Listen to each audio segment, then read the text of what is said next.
Hello guys, welcome to my YouTube channel. Dailies 15 sentence கற்றுக்கலாம் சீரீஸோட டே 4 இன்னைக்கு ஃபோனில் பேசுகிறப்ப யூஸ் பண்ணுற சென்டென்ஸை எப்படி இங்கிலீஷில் சொல்லலாம் அப்படின்னு பார்த்தரலாம். ஸோ வாங்க வீடியோக்குள்ளே போயிடலாம். ஃபஸ்ட்டு சென்டென்ஸ், இப்போ பேசலாமா? ஸோ நீங்கள் கால் பண்ண உடனே ஒருத்தவங்கள்ட்ட என்ன கேட்பீங்க? நீ ஃப்ரீயாக இப்போ பேசலாமான்னு கேட்பீங்க இல்லையா? அதுக்கு இங்கிலீஷில் இப்போ பேசலாமா அப்படிங்கிறதுக்கு is this a good time to talk? Is this a good time to talk அப்படின்னு சொல்லுவோம்.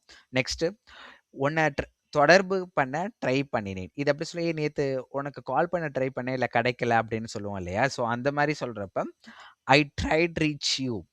ஐ ட்ரைட் ரீச் யூ. ஸோ இங்கே ட்ரை பண்ணேன் அப்படிங்கிறது பாஸ்ட் டென்ஸில் நடந்திருக்கு, அதாவது நடந்து முடிஞ்சது. ஸோ அதனால இங்கே ட்ரைங் வருது பார்த்தீங்கன்னா ட்ரைட் அப்படின்னு சேஞ்ச் ஆகிருக்கு. நெக்ஸ்ட்டு, உன் கால் மிஸ் ஆயிடுச்சு. உன்னோட கால் மிஸ் ஆயிடுச்சு அப்படின்னு சொல்லுவோம் இல்லையா? ஸோ அதுக்கு இங்கிலீஷில் I missed your call. I missed your கால் அப்படின்னு சொல்லுவோம்.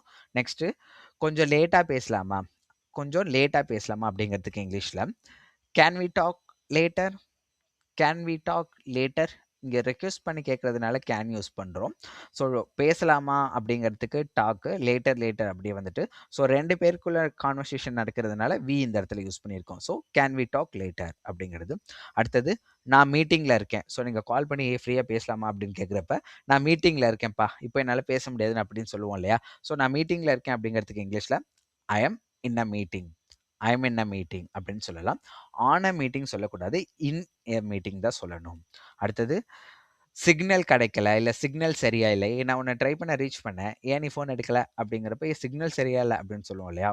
So the signal isn't clear. The signal is not clear அப்படின்னு சொல்லலாம். இங்கே வந்து இஸ் இன்ட்டுன்னு கூட சொல்லலாம், இல்லை இஸ் நாட்னு சொல்லலாம். த சிக்னல் இஸ் நாட் கிளியர் அப்படின்னு சொல்லலாம். உன் வாய்ஸ் கிளியராக வரல. ஸோ சிக்னல் சரியில்லை அப்படிங்கிறப்ப நம்ம அடுத்தது என்ன சொல்லலாம்? உன் வாய்ஸ் கிளியராக இல்லைப்பா அப்படின்னு சொல்லுவோம் இல்லையா? அதுக்கு இங்கிலீஷில் ஐ காண்ட் ஹியர் யூ கிளியர்லி. இது வந்து டெய்லி யூஸ் பண்ணுற ஒரு சென்டென்ஸ் தான். நீங்கள் வந்து ஜாப்க்கு போனால் கூட கண்டிப்பாக இதை யூஸ் பண்ணுவீங்க. ஐ காண்ட் ஹியர் யூ கிளியர்லி அப்படின்னு சொல்லுவோம்.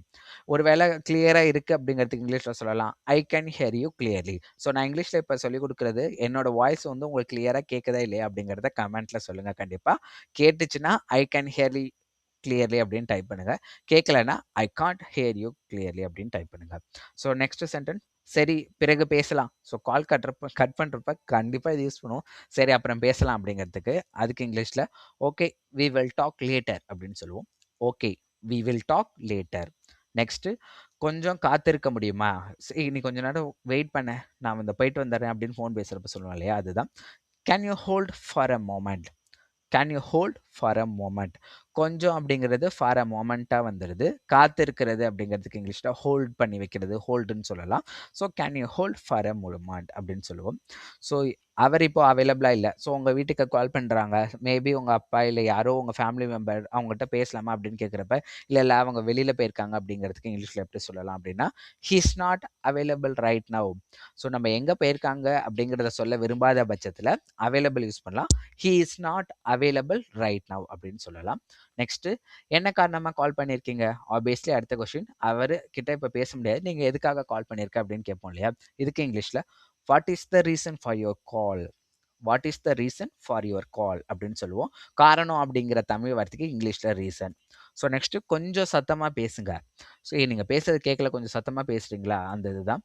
So please speak louder. Please speak louder. சத்தமா அப்படிங்கிறதுக்கு லவுடு, பேசுங்க அப்படிங்கிறதுக்கு ஸ்பீக்கு. அடுத்தது, லைன் கட் ஆயிடுச்சு. அதுக்கு த கால் காட் டிஸ்கனெக்டட். த கால் காட் டிஸ்கனெக்டட். நெக்ஸ்ட்டு, நான் வண்டி ஓட்டிகிட்டு இருக்கேன். இப்போது டிரைவிங்கில் இருக்கிறப்ப இது மோஸ்ட்லி எல்லோரும் யூஸ் பண்ணுவோம் டெய்லி லைஃப்பில். நான் வண்டி ஓட்டிகிட்டு இருக்கேன், இப்போ என்னால் பேச முடியாது அப்படின்னு சொல்கிறதுக்கு I am driving right now. I am driving right now. இப்போது ரைட் நவ்ங்கிறதுக்கு தமிழ் என்னென்னா இப்போது. ஸோ நான் இப்போது வண்டி ஓட்டிகிட்டு இருக்கேன், என்னால் பேச முடியாது. நான் உங்களுக்கு மீண்டும் கால் பண்ணலாமா, இல்லை நான் உங்களுக்கு மீண்டும் கால் பண்ணுறேன் அப்படிங்கிறதுக்கு can I call you again. So I am driving right now, can I call you again அப்படின்னு கேட்கலாம். ஸோ நான் இப்போ வண்டி ஓட்டிகிட்டு இருக்கேன், நான் கொஞ்ச நேரம் கழிச்சு உங்களுக்கு கால் பண்ணிட்டேன் அப்படிங்கிறதுக்கு.